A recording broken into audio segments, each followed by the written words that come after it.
Fitch Ratings said the revision of the outlook to negative from stable reflects rising risks to debt sustainability from a significant shift in fiscal policy. Fitch believes the departure from the previous revenue-based fiscal consolidation path has created policy uncertainty and increased external financing risk for the sovereign, particularly given the large external debt repayments due in 2020 and beyond. Fitch said the scrap of VAT and NBT would result in a loss of government revenue that would amount to nearly 2% of GDP, and the government debt is likely to move up.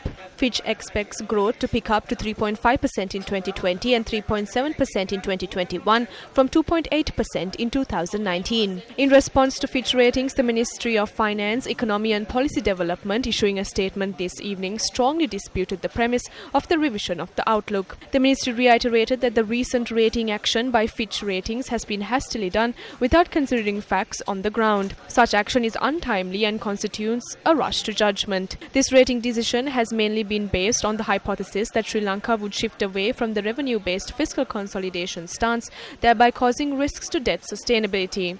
It adds what is lacking throughout the Fitch's analysis is the impact of offsetting measures that the government is undertaking to meet any revenue loss and lack of due recognition of the favourable macroeconomic impact that such policies would deliver over the medium term. The Finance Ministry said the recently announced measures will augment the aggregate demand by simplifying the tax system coupled with the reduction of certain taxes. The ministry said it is important to note that the government has already taken measures to curtail government expenditure, which would largely complement the impact of revenue reforms. It adds, taking all into consideration, the best estimate of the budget deficit would be around 5.5% of GDP in 2020, as against the Fitch's projection of 6.5% of GDP. The ministry said, quote, "In the circumstances, we strongly believe that it is highly untimely for rating agencies to speculate negatively over the performance of the Sri Lankan economy and its outlook without appropriately analysing the effects of all the policy measures introduced by the newly formed government, which has been in office merely for 1 month, and believe that the recent rating announcement is very much premature and unwarranted," unquote.